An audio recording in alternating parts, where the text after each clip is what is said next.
أعوذ بالله من الشيطان الرجيم. بسم الله الرحمن الرحيم. وبه نستعين. السلام عليكم ورحمة الله وبركاته. الحمد لله المجيد المعين القادر المقتدر القدير، والصلاة والسلام على السيد البشير النذير وعلى آله وأصحابه ووارث حاله الأمين المكين محي الدين، وبعد. فأعوذ بالله من الشيطان الرجيم. بسم الله الرحمن الرحيم.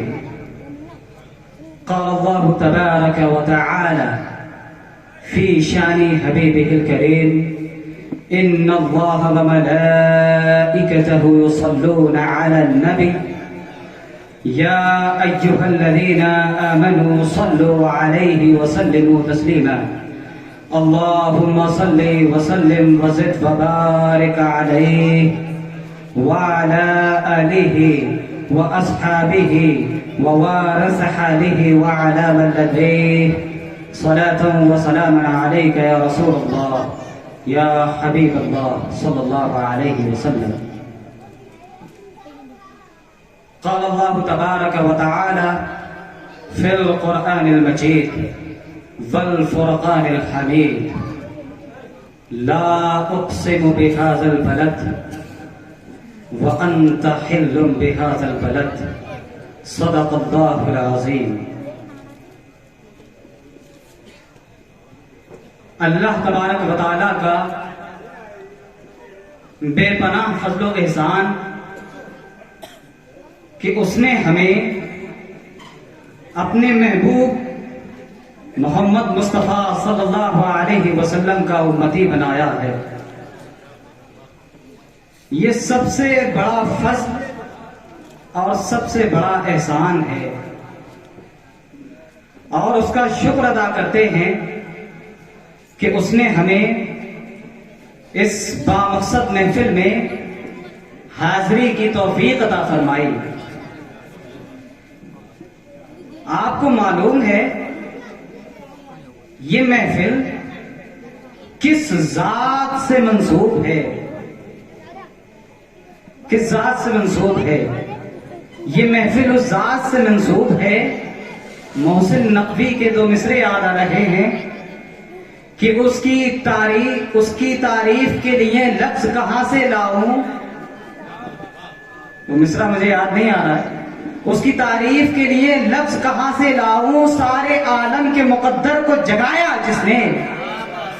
تو یہ اس ذات سے منسوب ہے کہ جو ذات اللہ کی محبوب ہے، اللہ کی معشوق ہے، وہ ذات سے منسوب ہے. تو یہ محفل ذات نبی کریم صلی اللہ علیہ وسلم سے منسوب ہے. تو اس محفل میں ہم شکر ادا کرتے ہیں کہ اللہ نے اس محفل میں حاضری کی توفیق دی، اپنے حبیب کی بارگاہ میں حاضری کی توفیق دی. ہم اس کا شکر ادا کرتے ہیں. اللہ کا بے پناہ احسان کہ ہر بار کی طرح اس بار بھی ہماری خوش قسمتی، ہماری خوش بختی کہ ماہ ربیع النور کی آمد ہمارے درمیان ہے. ماہ ربیع النور کا پیارا مہینہ ہمارے درمیان موجود ہے. یہ وہ مہینہ ہے کہ جس مہینے میں تمام عالم کے مالک و مختار تشریف لاتے ہیں. ہمارے اور آپ کے آقا و سلطان کی آمد کا مہینہ ہے. یہ وہ مبارک مہینہ ہے. تو اللہ کا شکر ادا کرتے ہیں کہ اس نے ہمیں یہ مبارک مہینہ عطا فرمایا. اب چونکہ میں غلام ہوں اپنے بزرگوں کا، میں جہاں سے تشریف لایا ہوں وہاں ہماری ایک خانقاہ ہے جس کو خانقاہ قادریہ کہتے ہیں. ہم تمام جس خانقاہ سے منسلک ہیں، میں اسی خانقاہ کا ایک ادنا غلام ہوں اور اسی خانقاہ کے مدرسے کا ایک حقیر طالب علم ہوں۔ تو اسی خانقاہ کی نمک حلالی کا حق ادا کرتے ہوئے اپنی گفتگو کا آغاز اعلی حضرت امام اہل سنت مخدوم فاضل بریلوی علامہ عبد القادر عثمانی بدایونی رحمۃ اللہ علیہ کے ایک کلام سے کرتا ہوں۔ ان کے کلام کی چند اشعار آپ کی سماعتوں کے حوالے، چونکہ یہ ہمارا مشغلہ ہے کہ ہم کوئی بھی کام کرتے ہیں تو اپنے امام کی، اپنے پیر پیرا کی، اپنے میر میرا کی تعریف و توصیف بیان کرتے ہیں۔ ہم ان غلامان قادری میں شامل ہیں جو بغداد کا سفر طے کرتے ہوئے مدینے کی دہلیز تک پہنچتے ہیں۔ ہم وہ غلامان قادری ہیں۔ تو آئیے بارگاہ غوثیت میں حاضری دیتے ہیں۔ امام اہل سنت مخدوم فاضل بریلوی علامہ عبد القادر عثمانی بدایونی رحمۃ اللہ علیہ فرماتے ہیں کہ مہرباں مجھ پہ ہے اللہ تعالی میرا، مہرباں مجھ پہ ہے اللہ تعالی میرا، غوث اعظم کو کیا فضل سے آقا میرا، غوث اعظم کو کیا فضل سے آقا میرا، اور سگے درگاہ ہوں جیلا کے شہنشاہ کا میں، سگے درگاہ ہوں جیلا کے شہنشاہ کا میں، مرتبہ شیروں سے ہے افضل و اعلیٰ میرا، مرتبہ شیروں سے ہے افضل و اعلیٰ میرا، سگے درگاہ ہوں جیلا کے شہنشاہ کا میں، مرتبہ شیروں سے ہے افضل و اعلیٰ میرا۔ اور اعلیٰ حضرت تاج الفضول فرماتے ہیں، دیکھیں اسے کہتے ہیں عشق غوثیت، اسے کہتے ہیں ایک عاشق کی حب و بلا۔ اعلیٰ حضرت کیا فرماتے ہیں کہ رات دن غوث کا میں نام لیا کرتا ہوں، رات دن غوث کا میں نام لیا کرتا ہوں، یہی طاعت ہے یہی ورد و وظیفہ میرا۔ آپ کسی عاشق سے پوچھیں گے کہ تمہارا مشغلہ کیا ہے؟ ارے عاشق کا مشغلہ تو عشق ہوا کرتا ہے، عاشق کا مشغلہ تو عشق و محبت کے سوا کچھ نہیں ہے۔ تو ایک عاشق ایک بارگاہ غوثیت کا مقبول و محبوب یہ کہہ رہا ہے کہ غوث پاک کی طاعت و محبت میرا ورد و وظیفہ ہے۔ اب کوئی یہ نہ سمجھے کہ میں اعلیٰ اور آد و وظائف پر قادر نہیں ہوں، میں قادر ہوں، میں کر سکتا ہوں، مگر میری طاعت میرا ورد و وظیفہ صرف بارگاہ غوثیت کی حب و بلا ہے، یہی طاعت ہے یہی ورد و وظیفہ میرا۔ اور خضر کہتے ہیں کہ ثانی نہیں ان کا ہرگز، خضر کہتے ہیں کہ ثانی نہیں ان کا ہرگز، سب جہاں عرش سے تا فرش ہے دیکھا میرا، سب جہاں عرش سے تا فرش ہے دیکھا میرا۔ اور مقطع میں تاج الفضول محب رسول فرماتے ہیں کہ کام بن جائیں فقیر جگر افکار کے سب، کام بن جائیں فقیر جگر افکار کے سب، تم جو فرماؤ خدا سے یہ ہے چیلا میرا، تم جو فرماؤ خدا سے یہ ہے چیلا میرا۔ حضرت شمس الدین قبلہ شیرازی رحمۃ اللہ علیہ کی ایک ربائی مجھے یاد آ رہی ہے۔ حضرت شمس الدین شیرازی رحمۃ اللہ علیہ فرماتے ہیں کہ جب ان سے لوگوں نے سوال کیا